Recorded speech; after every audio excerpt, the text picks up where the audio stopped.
네, 먼저 구준우 파트너부터 오늘 시장 어떻게 보셨는지 한 말씀 해주시죠.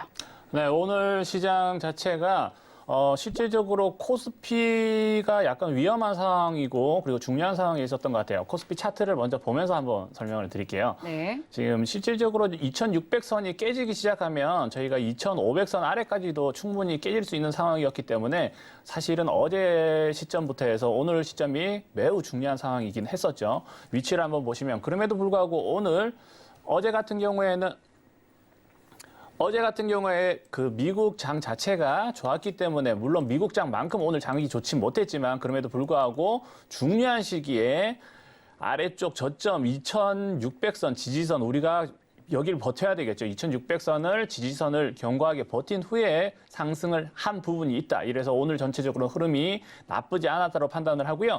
장기적인 추세로 봤을 때 부정적으로 보시는 분들도 많으신 것 같아요. 뭐 예를 들어서 볼벤저 밴드 기준상 지금 현재 중앙 수준이기 때문에 하단까지도 내려올 수 있다. 위험한 상황이다라고 말씀하시는 분들도 있으시고 제가 방금 전에 말씀드렸다시피 2600선을 깨고 아래쪽으로 내려왔을 경우에는 2500선 아래까지도 하단이 많이 열려 있는 상태이기 때문에 아래쪽까지도 내려올 수 있는 충분히 위험한 상황이다라고 판단하시는 분들도 계시지만 저는 지금 상황도 그렇고 오늘 상황도 그렇고 지금 현재 최근 상황이 좋기 때문에 2600선 지지선을 몇 번 더 지지를 하면서 반등으로 가는 좋은 시점이 나와주길 기대하고요. 그 확률이 굉장히 높다라고 생각을 합니다. 주봉으로 바꿔서 한번 전체 차트를 한번 보시면요. 월봉으로 제가 한번 바꿔볼게요. 네. 월봉으로 바꿨을 때 지금 현재 상황 자체가 지금 지지가 지난번 봉 약 2018년도죠. 2018년도 고점 위에서 머물러 있기 때문에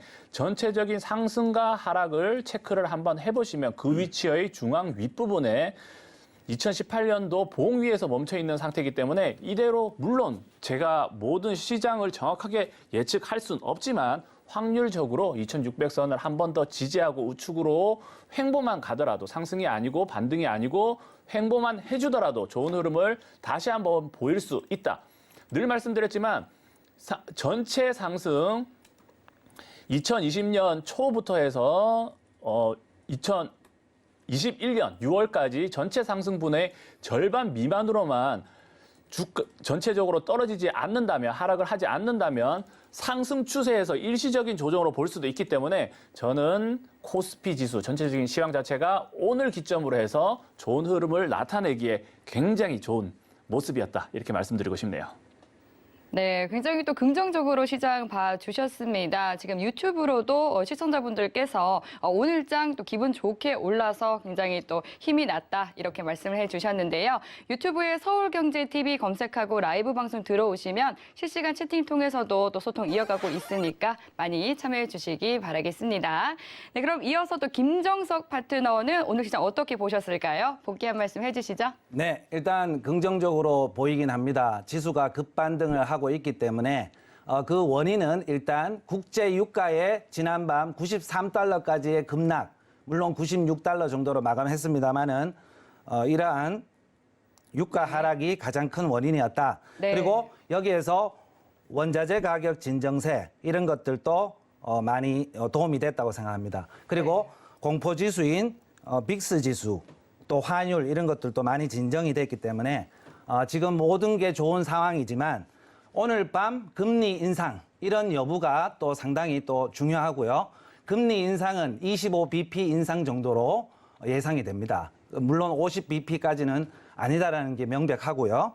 그리고 러시아 디폴트가 지금 방금 속보에 러시아 디폴트 선언을 했기 때문에 이 부분이 어떻게 작용하는 것인가 이것을 내일 또 관망 장에서 상당히 중요한 포인트라고 저는 생각하고 있습니다. 네. 또 한국 지수는 전저점을 지지하느냐 하락 돌파를 하느냐 여기에서 지금 갈림길에서 삼중 바닥을 찍은 다음에 지금 강력한 오늘 반등세를 보여줬기 때문에 지금 시장은 전반적으로 좀 양호한 분위기지만 러시아 디폴트가 어떻게 내일 작용할 것인가 내일부터 이것이 상당히 좀 관망 대상이다 이렇게 정리를 하겠습니다.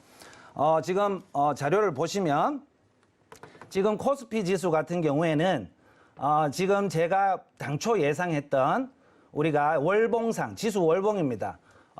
코스피 차트의 지수 월봉을 보면은 월봉상 지수 하락 밴드가 한 2,590 정도 됐는데 지난번 저점이 2,591포인트였습니다. 여기를 강력하게 지금 지지하지 못하고 내려왔기 때문에 우리가 당초 2,370까지도 하락할 수 있는 것이 아닌가 이렇게 관측을 했습니다만은 여기에서 상당히 좀 유가 급락이라든지 상당히 호재성 지금 기사들이 많이 뜨면서 지수 반등을 해주고 있다.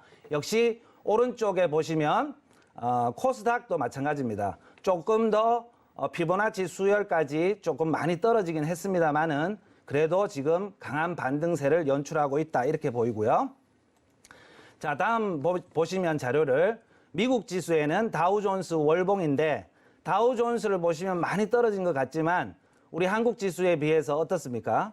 상당히 좀 하락폭이 작다 이렇게 볼 수 있겠습니다. 견고한 모습입니다. 그렇기 때문에 우리 인류는 위대하다. 이 모든 난국, 전쟁, 그리고 푸틴발, 오일 쇼크 등등을 현명하게 해결해 나가는 그런 전쟁도 종식되고요. 그렇게 좋은 모습으로 다시 지수가 급반등으로 앞으로 좋은 모습으로 나아가기를 희망합니다.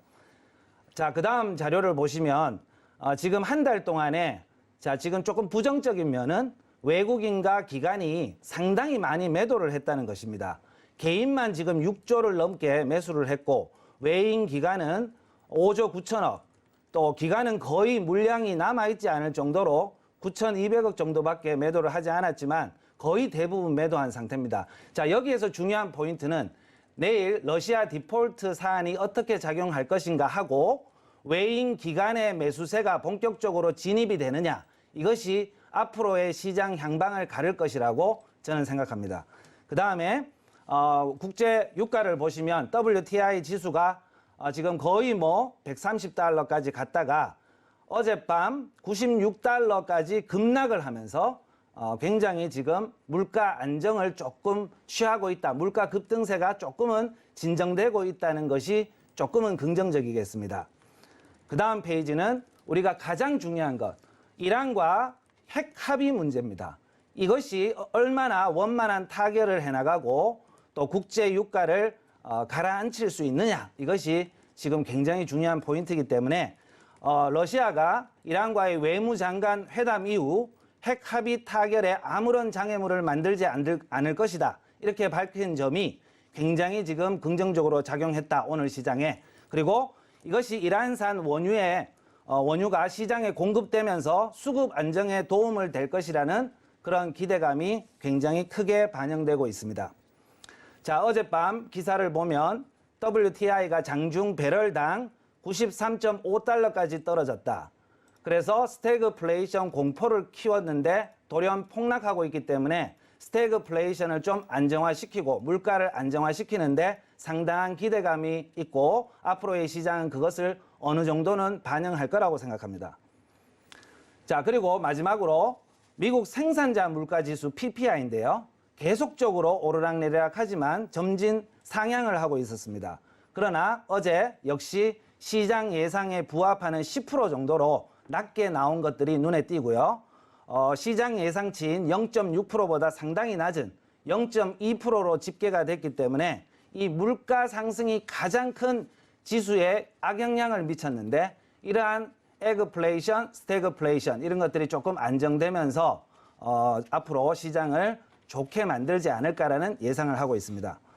자, 저는 여기까지 시황을 마치겠습니다. 네, 또 오늘 시장에 대해서 말씀을 해주셨습니다. 인류는 위대하다라고 해주신 이 말씀이 또 굉장히 기억에 남는데요. 긍정적인 부분 그리고 또 우려스러운 부분까지 모두 짚어봐 주셨습니다. 네, 그럼 이 미래를 보는 눈 빅사이클, 이제 또 두 파트너분께서 생각하는 하락 사이클 업종 먼저 화면 통해서 만나보겠습니다. 네, 앞으로 하락할 사이클 두 파트너분께서는 어떤 업종을 가져와 주셨을까요? 네, 모두 원유와 원자재를 선택해 주셨습니다. 그럼 파트너와 함께 그 이유는 무엇일지 자세한 이야기 나눠보도록 하겠습니다. WTI와 브렌트유 모두 최근 2008년 이후 들어서 최고치까지 올랐었죠. WTI 같은 경우는 이 130달러 선까지 올랐고 또 브렌트유는 139달러 선까지 올랐었다가 이 전거래일 종가 기준으로는 100달러 선 밑에서 종가 마감했습니다. 일주일 새 22%가량 폭락을 했는데요. 원유와 원자재 업종을 하락 사이클로 선택하신 그 이유부터 들어보도록 하겠습니다. 네, 먼저 김정석 파트너부터 설명 부탁드릴게요. 네, 알겠습니다. 자, 저는 하락 예상 리스크 관리 섹터를 지금 방금 설명드린 시황에 근거하여 물론 변수는 러시아 디폴트 선언입니다. 이 부분과 FOMC 결과 이것이 변수로 작용은 하겠지만 네. 전반적으로 주가의 모습을 보고 또 석유 가격의 급락을 보았을 때 저는 오늘 사이클을 석유가스 및 원자재로 골랐다. 네. 물론 뭐 다른 섹터들도 있습니다. 뭐 실적이 부진하다든지 남북 경협 섹터라든지 이런 모든 것들은 또 다른 분들께서 하셨습니다. 그래서 저는 오늘 이 섹터를 앞으로 상당히 좀 리스크 관리를 해야 된다 가지고 계신다면 그리고 매수에도 상당한 주의를 기울여야 된다고 저는 생각하고 있습니다. 네. 그 근거로는 우리 자료를 보시면 첫째 말씀드린 인플레이션 소폭 진정세다. 그 다음에 두 번째로 근거를 들면 모든 차트를 들여다보시면 오른쪽에 보이시는 차트가 한국 석유 차트인데요. 주가의 상당한 급등을 이끌면서 이번 인플레이션 기간에 완전히 고점을 찍은 듯한 모습으로 보입니다. 그렇기 때문에 이거 말고도 가스의 GSE라는 주식이라든지 대성에너지라는 주식이라든지 이런 부분들이 모든 파동을 주가의 정점을 찍었다는 게 두 번째 근거겠습니다. 자, 세 번째 근거는 향후 인플레이션에 대한 관점 자체가 현 시점의 월가 생각이랑 지난 연말 연준 생각이랑 거의 흡사하다는 점. 그렇기 때문에 인플레이션을 어느 정도 조정하면서 진정을 시키지 않을까. 그리고 어느 정도 오늘 또 우크라이나랑 러시아랑 또 방금 전에 어느 정도 중립국 얘기까지 나오면서 일부 합의가 됐다. 이렇게 소식이 들리기 때문에 이 부분도 상당히 좀 긍정적으로 작용할 것 같습니다. 그러나 이쪽 석유, 가스나 원자재 쪽에서는 당연히 악재로 작용하는 그런 면모를 보일 것입니다. 자, 4번 보시면 변수는 아까 말씀드린 핵 합의 타결에 문제점이 발생된다든지 또 전쟁이 또 여기서 또 합의가 되지 않고 장기화나 확산이 된다든지 또 디폴트 선언이 어떻게 작용할 것인가 이 부분이 조금 문제겠습니다. 자, 그 다음 자료를 보시면 이러한 종합적인 이런 원자재 관련주는 또 어떤 게 있는가 살펴보겠습니다. 석유에는 다들 아시다시피 한국석유, 중앙에너비스, 흥구석유 등이 있고요. 가스 섹터에는 GSE와 대성에너지 이런 것들이 있습니다. 자, 그 다음 요즘 최근에 폭등을 했던 비철금속의 니켈 섹터입니다. T플렉스라는 주식이 있고 제가 화요일 방송에 개인 순매수가 고점에서 강력하게 들어온 대표적인 주식이라고 저는 알고 있는데요. 이것도 역시 리스크 관리가 지금은 필요한 시점이다. 왜냐하면 바로 그 이유는 주가의 정점을 찍었다. 너무 많이 올라갔다는 것입니다. 쉽게 말씀드리면. 그리고 T플렉스 외에도 이 섹터에는 황금 ST라든지 현대 BNG 스틸 이런 주식들이 있겠습니다. 그 다음 리튬이라는 이러한 비철금속도 PJ 메탈 등을 동원해서 굉장히 많은 상승을 해줬고요. 구리 섹터에는 이구산업, 대창 이런 주식들이 있고 알루미늄에도 조일 알미늄, 사마 알미늄, 어제도 남선 알미늄이 개인 순매수 상위였던데 이러한 알미늄 주식도 사실은 가격이 많이 오른 상태고 어느 정도 진정세를 보이고 있기 때문에 이러한 섹터도 조금은 지금은 매수에도 조심해야 되고 만약에 보유하시고 계신다면 리스크 관리도 어느 정도는 감안하시면서 진행하셔라. 그 다음 마지막으로 철강도 또 예외는 아니겠습니다. 철강은 또 지난밤 악재도 있었고요. 대한제강, 동국제강, 세아베스틸 이런 주식들이 대표적인 주식이겠습니다. 마지막으로 GSE의 일봉 차트를 보시면서 왜 도대체 리스크 관리를 해야 되느냐? 뭐 일명 엘리어트 파동이라고 해서 주가가 바닥에서 2,000원대에서 거의 9,000원대까지 갔습니다. 엄청난 폭등을 했기 때문에 이번 뭐 원유, 가스 가격의 급등 때문에 이러한 폭등을 낳아낸 대표적인 주식이고요. 그런데 지금은 어떻습니까? 지금 거래량이 줄면서 급락을 하고 있다. 그리고 고점에서 거래량이 엄청나게 터졌다는 점. 이거는 기본 이론입니다. 고점에서 가격이 폭등하면서 그 다음에 거래량이 줄면서 내려오는 것은 세력 이탈의 모습을 보이는 것이기 때문에 매수에도 신중을 기하고 가지고 계신다면 리스크 관리는 필수적이다. 이렇게 생각이 듭니다. 이상입니다. 네, 김정석 파트너가 이 하락 사이클로 가져온 이유에 대해서 또 말씀을 해주셨습니다. 지금 현재 말씀해 주신 것을 보면은 원자재 상품군들이 대부분 모두 다 급등을 했기 때문에 이 부분에 대해서 좀 주의가 필요하다 말씀을 해주셨는데 혹시 또 김정석 파트너께서는 이 업종에 대해서 하락 사이클로 가져오신 이유가 좀 비슷하실까요? 분석 한번 해주시죠. 비슷한 부분이 있기도 하고요. 구주는 파트너. 분석을 워낙 잘해주셨는데요. 네. 일단 저는 아까 시황 설명해드리면서도 말씀을 드렸지만 네. 지금 현재 시황 자체가 지금 바다 아래쪽 지지에서 반등하는 타이밍이라고 말씀을 드리고 싶어요. 지금 현재 전체적인 시황, 우리나라뿐만 아니라 전 세계 시황 자체가 이번 주는 반등할 것이다라고 예상을 하고 있기 때문에 하락 사이클로 하락 업종에 대해서 솔직히 말씀드려서 추천을 해달라고 말씀을 하셨을 때 굳이 제가 하락 업종으로 꼽을 만한 업종이 있나라는 생각으로 그나마 지금 최근에 상승했던 원유 원자재 업종을 가지고 오긴 했는데요. 일단 FOMC 결과가 우리 예상치 수준에서만 결과적으로 끝나고 솔직히 말씀드려서 최근에 악재가 줄줄이 나오고 있지만 단 하나의 악재도 우리가 예상하지 못한 악재는 없다. 저는 이렇게 판단하고 싶습니다. 러시아와 우크라이나발 전쟁 사태도 솔직히 말씀드려서 몇 주 전부터 전쟁이 날 부분에 대해서 또는 전쟁 여파 부분에 대해서 충분히 예상을 했지 않습니까? 물론 예상이 우리가 시츄에이션 A, 시츄에이션 B, 플랜 A, 플랜 B 여러 가지 시츄에이션을 봤을 때 장기적으로 조금 길게 가고 있다라는 시츄에이션 C 정도로 우리가 예상한 C 정도로 가고 있긴 하지만 우리가 예상한 폭에서 움직이기 때문에 전체적인 업종 자체가 문제가 없을 거라고 판단을 하고요. 네. 일단 차트를 한번 보면서 제가 말씀을 드리면 네. 항상 투자를 하실 때 기본 수칙에 철저하게 입각해서 투자를 좀 하셨으면 좋겠어요. 우리가 러시아발, 우크라이나발 전쟁이 일어날 때 우리가 일어날 거라고 예상은 하는 시점에 이미 원자재 관련주에는 우리가 투자를 들어갔었어야 됐죠. 타이밍은 그 타이밍이라고 판단을 하고요. 지금 늦은 시점에 들어가신 분들은 조금 안타까운 부분이죠. 차트를 한번 제가 조금 키워서 보여드리면 3월 초 이후에는 조심했어야 하는 타이밍이었다. 먼저 말씀드릴 수 있고요.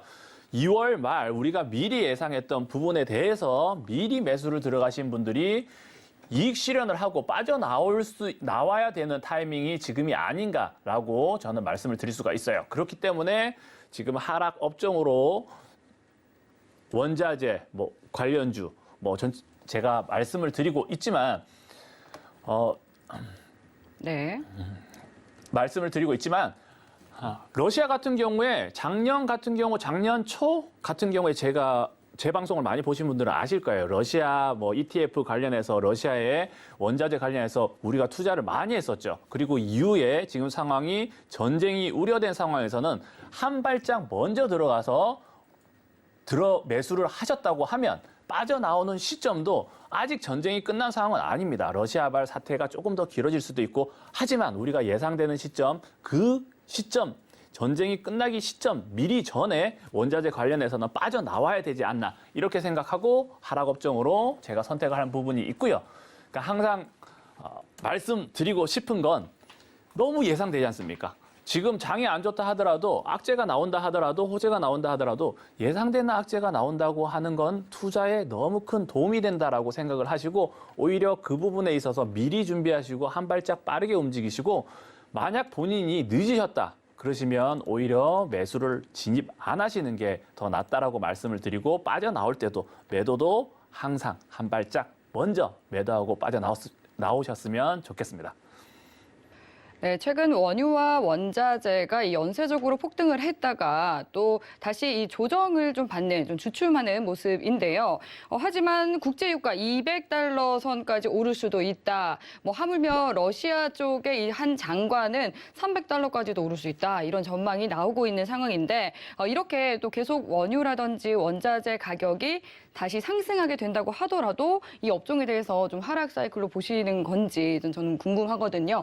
뭐 구준우 파트너 어떻게 생각하세요? 솔직히 말씀드려서 아까도 말씀을 드렸지만 네. 하락 사이클로 본다라고 말하기는 좀 애매한 상황이긴 해요. 네. 일시적인 조정 정도로만 보고 저는 지금 현재 상황 자체가 전체 시황 뭐 세계 우리나라뿐만 아니라 네. 세계적인 투자 시장 자체가 이제 바닥이지 않나 다시 한번 반등 시점이라고 생각을 합니다. 물론 사이클상 네. 상승 부분의 절반 정도 수준이긴 하지만 그럼에도 불구하고 다시 한번 반등 시점이라고 판단을 하기 때문에 하락 사이클 업종이라기보단 네. 반등 시점에서 다른 업종은 상승해서 가지만 원유 원자재는 이미 올랐기 때문에 네. 조금 소외될 종목이지 않나 정도로 판단을 하고 있고요. 네. 그리고 뭐 어쩔 수 없이 여러 가지 악재 호재 네. 시장 흐름상 네. 어느 정도의 반등은 나올 수 있는 상황이긴 합니다. 네, 말씀해 주신 것처럼 지금 현재 변동성이 굉장히 많고 또 여러 대내외적인 변수들도 널리 좀 깔려 있는 상황이기 때문에 이 부분 또 염두에 두면서 투자를 이어가시면 좋을 것 같고요. 또 제가 또 동일한 질문을 김정석 파트너께 드리면 어떻게 답변 주실 수 있을까요? 네, 일단은 국제 유가가 다시 급등을 하거나 인플레이션이 스태그플레이션이 다시 약이 된다든지 뭐 전쟁이 여기서 장기화 확산이 된다든지 이런 어떤 최고의 어떤 악재가 다시 한번 겹칠 수는 있습니다. 그렇지만 이런 상황에서 반등은 나올 수 있지만 전체적인 엘리어트 파동으로 봐서도 주가는 정점을 찍었다. 일시적인 비상승파는 나올 수 있겠으나 다시 한번 꺾여서 내려가고 지금 가장 중요한 근거는 이러한 원자재 관련 주식의 모든 매수세가 꺾여서 이러한 매도 물량이 출회되면서 제가 조금 이따 말씀드릴 상승 모멘텀을 본격적으로 만난 윤 정부 정책주의 지금 매수세가 쏠리고 있다는 것도 여기에 다시 한번 강력한 매수세가 들어오기는 설령 국제유가가 급등을 한다 해도 어느 정도 일시적 반등에 그칠 것이다. 저는 그렇게 관망하고 있습니다. 네, 그럼 여기까지 또 하락 사이클 알아봤고요. 네, 보다 더 중요한 것은 그래서 앞으로 나에게 어떤 업종이 수익을 안겨줄지 이 상승 사이클에 대한 또 정보가 중요하겠죠. 네, 그럼 상승 사이클 두 분께서는 어떤 업종을 봐주셨는지 화면 통해서 만나보도록 하겠습니다. 네, 두 분의 파트너가 가져온 상승 사이클 업종은 디지털 플랫폼 그리고 2차 전지 이렇게 두 가지를 상승 사이클로 선택을 해주셨습니다. 이 해당 업종에 대해서 앞으로의 전망 그리고 탑픽 종목까지 파트너와 함께 자세하게 짚어보도록 하겠습니다. 네, 그럼 먼저 이 디지털 플랫폼 업종에 대해서 또 자세하게 이야기 나눠보겠습니다. 어떤 분께서 가져와 주셨을까요? 제가 가져왔습니다. 김정석 파트너가 네, 가져와 그렇습니다. 주셨고요. 아무래도 또 앞서서 조금 언급해 주신 네, 것처럼 그렇습니다. 또 윤석열 당선인의 이 정책 수혜주로 또 꼽히는 그런 업종이기 때문에 네. 가져와 주셨을 것 같은데 분석 네. 부탁드릴게요. 제가 요즘 뭐 거의 광분하면서 매매를 하고 있기 때문에 너무나 잘 알고 네, 또 굉장히 여기에 매수세가 쏠리는 것도 부정할 수는 없습니다. 네, 모든 올라갔던 주가는 항상 너무 높이 올라가면 내려오는 것이 맞는 것이고 또 내려와서 모이면 다시 올라간다. 이런 어떤 확산, 수렴과 확산의 이론이기 때문에 그러한 매도 물량들이 다 이쪽으로 지금 쏠리고 있다. 물론 디지털 플랫폼이라고 제가 골라왔습니다만은 네. 광범위하게 보면 윤 정부 정책 관련주가 전체가 지금 수혜 섹터로 떠오르고 있다. 이것은 그렇죠. 명확합니다. 네. 대표적인 것이 원전이 먼저 선두권을 달렸고요. 네. 그다음 두 번째로 건설 부동산이 지금 쫓아가고 있습니다. 네, 오늘도 핫했죠? 네, 오늘 완전히 핫했습니다. 네, 상한가 너무나 가는 종목도 뜨거웠습니다. 속출했고. 네, 그래서 제가 조금 지쳐서 지금 이 모양인 거고요. 그렇지만 이러한 것에서 지금 또 건설 부동산도 물론 좋지만 너무 좀 지금 많이 급등을 하고 있기 때문에 추격 매수하기에는 조금 무리수는 있다. 물론 네. 거기에는 새로운 또 건설 부동산이 오늘 눈에 많이 뛰더라고요. 예. 근데 그런 것도 좋지만 저는 오늘 섹터 윤정부 정책 관련주 섹터에서 디지털 플랫폼 정부 TF 관련 이것이 우리가 조금 더 집중하고 여기에서도 탑픽을 여기에서 한번 골라와 봤습니다. 좋습니다. 자료를 보시면 우리 윤석열 당선인이죠. 아직은 뭐 정부라고 표현하기는 그렇고 윤석열 당선인 공약을 정리해 왔지만 화면이 조금 작은 관계로 잘은 안 보이시겠습니다만은 뭐 거시적으로 보면 우리 첫 번째가 원전입니다. 제일 큰 형님이 원전 섹터가 먼저 갔고 제가 원전을 오늘 강조를 못 드리는 이유는 지금 너무 이것도 주가가 너무 높이 올라갔다는 것입니다. 모든 것이 고점 매수는 좋지 않다 이렇게 판단하기 때문에 두 번째 동생이 바로 부동산 개발 섹터였습니다. 이것이 지금 핫하게 지금 또 뜨겁습니다. 오늘 또 뭐 상한가가 여러 개 속출하는 그러한 섹터였고요. 그 외에도 탄소 중립, 외교 안보, 그다음 성장 정책, 기술 개발, 그다음 코로나에 관련된 원격 진료 지원 이런 것까지도 큰 범주로 놓고 앞으로 매수세들이 돌아가면서 순환매가 터지지 않을까 저는 그렇게 관측을 하고 있고요. 다음 자료를 보시면 간단히 정리한 다음 제가 오늘 탑픽으로 꽂은 종목에 대해서 구체적으로 설명을 드리겠습니다. 먼저 건설 부동산 쪽은 우리가 자연과 환경 오늘 서희건설도 좀 눈에 띄더라고요. 그리고 삼부토건 그다음에 특수건설 신혼종합개발 이런 것들이 대표적으로 알고 계시는 건설 부동산 주식이겠고요. 범양건영 어제 제가 출연해서 범양건영도 괜찮은데 조금 탄력도가 약하다 이렇게 전망을 했는데 오늘 상한가를 가버렸습니다. 그래서 저는 충격을 오늘 많이 받았고요.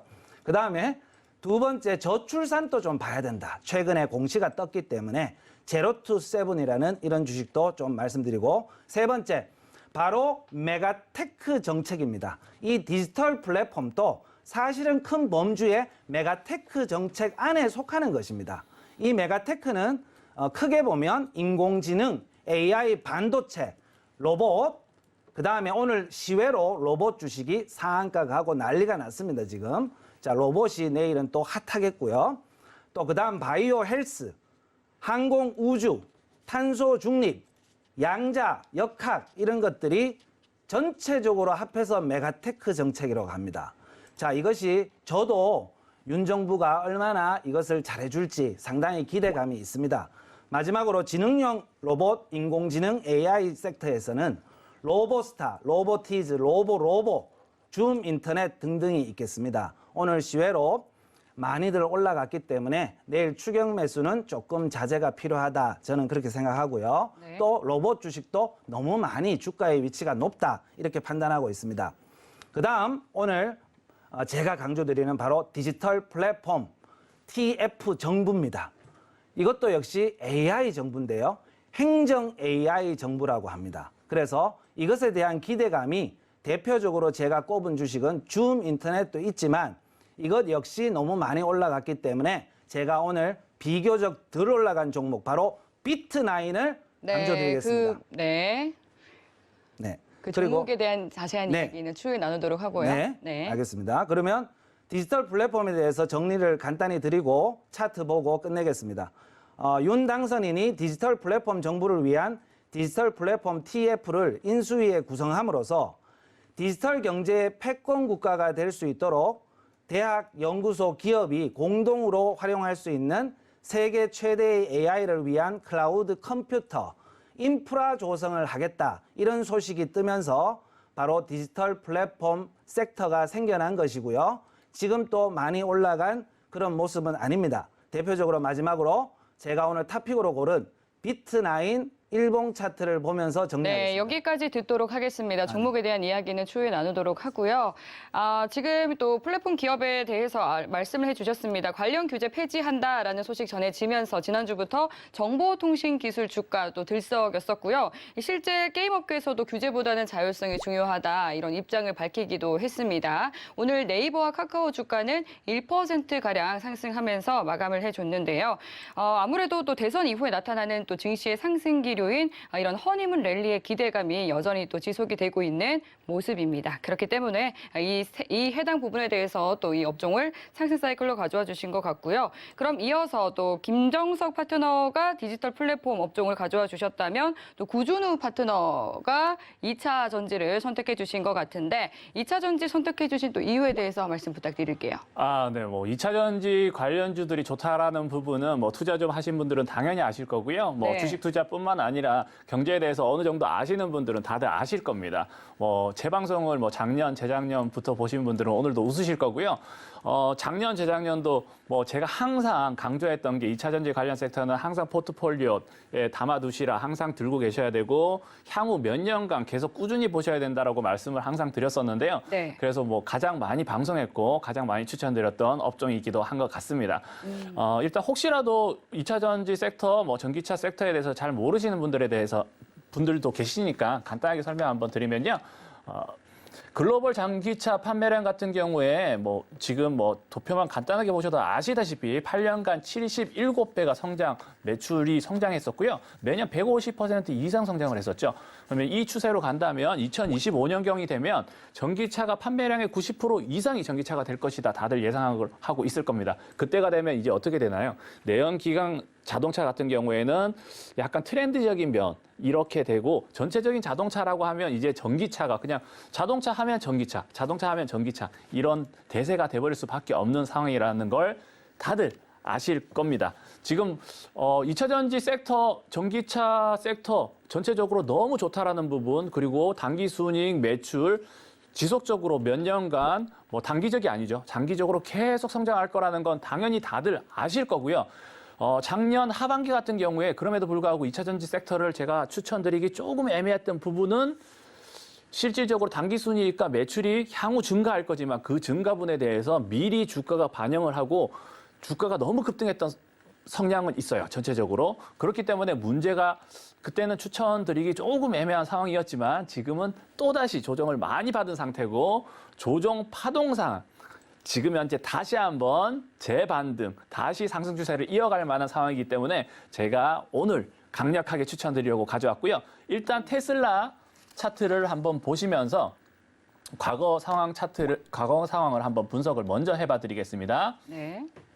테슬라 주가 차트를 보시면 실질적으로 상승이 얼마나 강했는지 느껴지실 겁니다. 가파르게 산 모양도 일반적인 완만한 산이 아니죠. 가파른 산으로 이렇게 주가가 상승을 했는데 혹시 파트너님 제가 2차 전지 관련 섹터에 대해서 매수 추천만 적극적으로 했는데 매도 추천을 한 시기 혹시 알고 계신가요?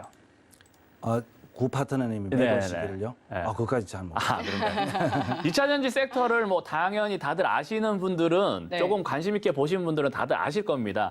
테슬라 일론 머스크 CEO라고 하죠. 일론 머스크 CEO 분께서 정말 친절하게도 테슬라 같은 경우에 600달러 선 뭐 그보다 아래쪽에서 올라갔지만 600달러 선에서 1200달러 선까지 가파르게 상승하는 동안에 어느 시점에서 매도하지 다들 실질적으로 2년 전부터 2차 전지에 관심을 가지고 전기차 섹터에 관심을 가진 분들은 수익은 2배, 3배, 뭐 5배 이상 보신 분들도 많으시겠죠.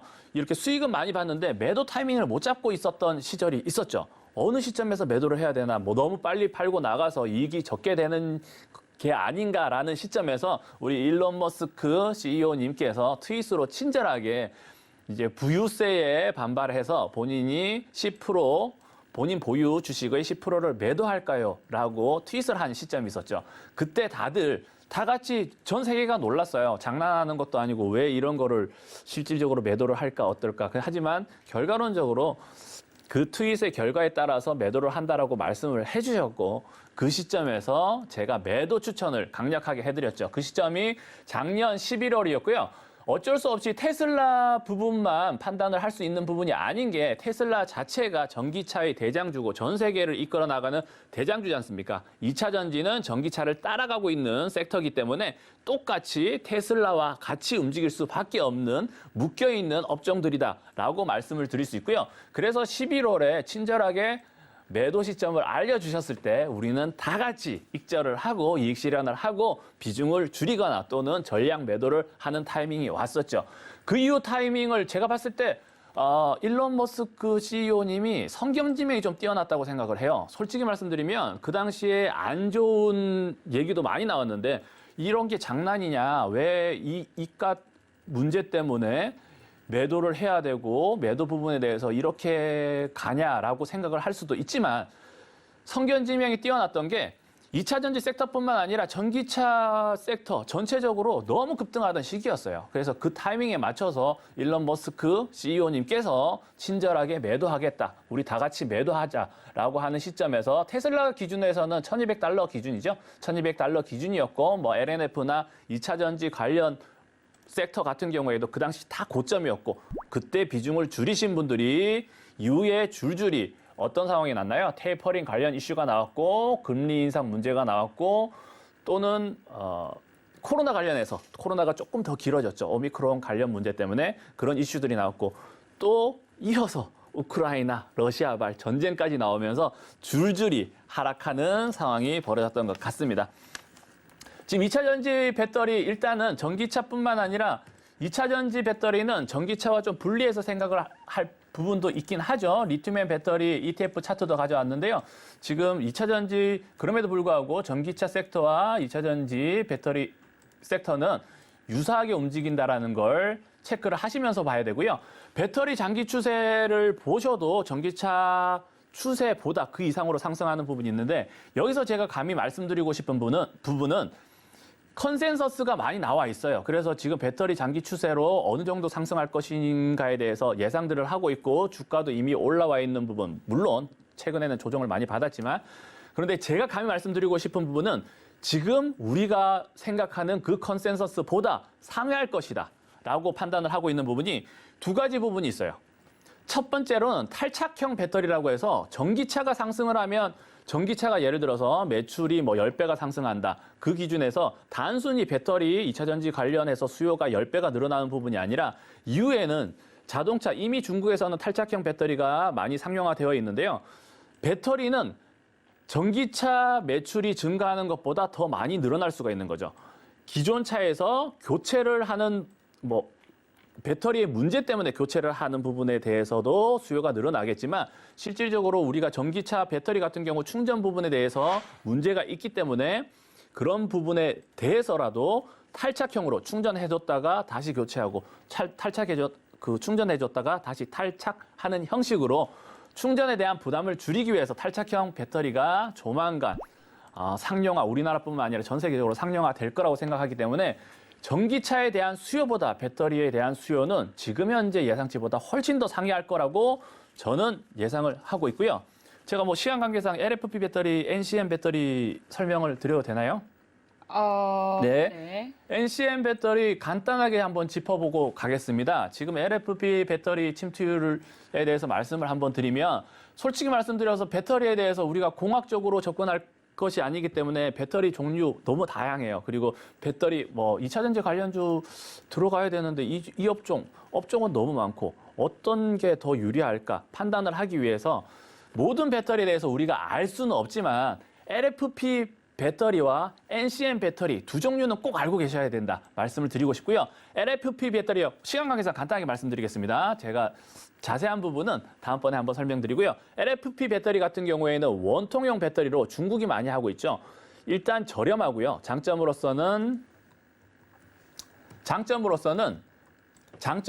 저렴하고요. 그러니까 LFP 배터리가 최근에 유행을 할 수밖에 없던 부분이 과거 같은 경우 2년 전만 해도 LFP 배터리 같은 경우에는 고효율이 아니었기 때문에 파우치형 배터리, 우리나라에서 생산하고 있는 파우치형 배터리, NCM 배터리가 실질적으로 롱 에너지, 그러니까 멀리 가는 전기차를 만들 때 유리하기 때문에 훨씬 더 낫지 않냐. LFP 배터리가 별로지 않냐. LFP 배터리는 퇴화되고 NCM 배터리가 나을 거라고 예상을 하던 게 2년 전이었지만 니켈 가격 부분을 체크를 못한 부분이에요. 니켈 가격이 급등을 하면서 NCM 배터리에 대한 부분은 비용이 너무 많이 들어간다라고 생각을 했기 때문에 지금 우리나라에서 주력으로 만들고 있는 NCM 배터리는 조금 주춤하고 LFP 배터리가 지금은 좀 트렌드로 뜨고 있죠. 그 부분을 체크를 한번 해보셔야 되고요. 간단하게 제가 좀 시간 관계상 짚어만 드리면 NCM 배터리 같은 경우에 안정성 같은 경우에 LFP형 배터리가 NCM 배터리도 높긴 하지만 LFP 배터리가 오히려 더 높다라는 부분도 있으시고요.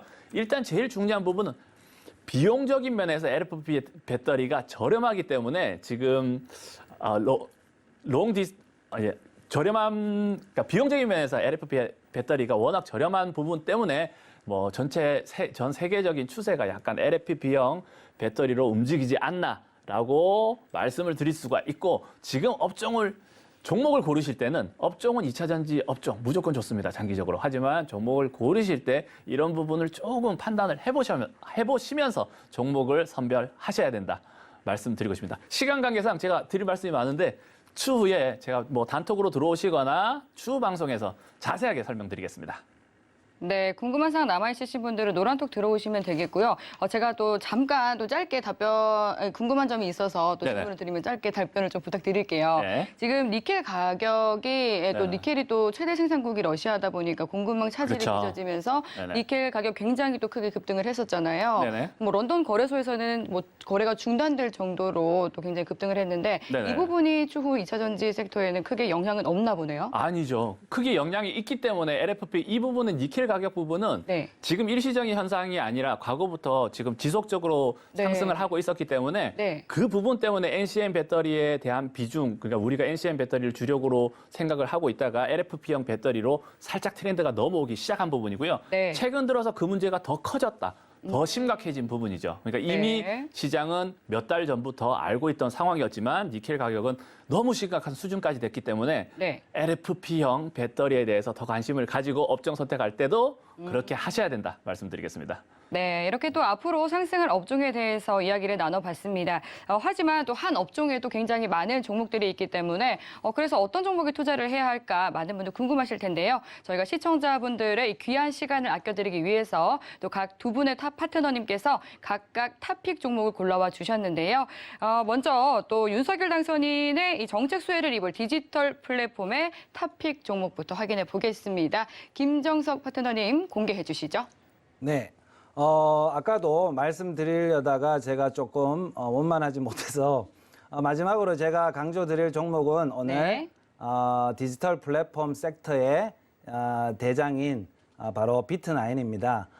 이 비트나인이라는 종목은 이번에 상장 이후에 지금 차트를 보시면 네. 잠깐만요. 차트를 네. 보시면 지금 화면에 나올 겁니다. 상장 초기부터 우리가 N자 파동으로 NFT 많이 들어보셨죠? 네. 이러한 테마를 만나면서 비트나인이 상당히 많이 급등을 했습니다. 이후에 이렇게 큰 조정을 지금 요번에 또 폭락장을 맞이하면서 강력한 조정세를 보였는데 지금 현재 N자 모양을 그리면서 이렇게 올라가는 모양새를 보이고 있고요. 오늘은 지금은 거래량이 보이지 않습니다만은 지금 거래량이 줄면서 제가 어제 방송에 설명드린 휴식 눌림목 형태를 취하고 있다.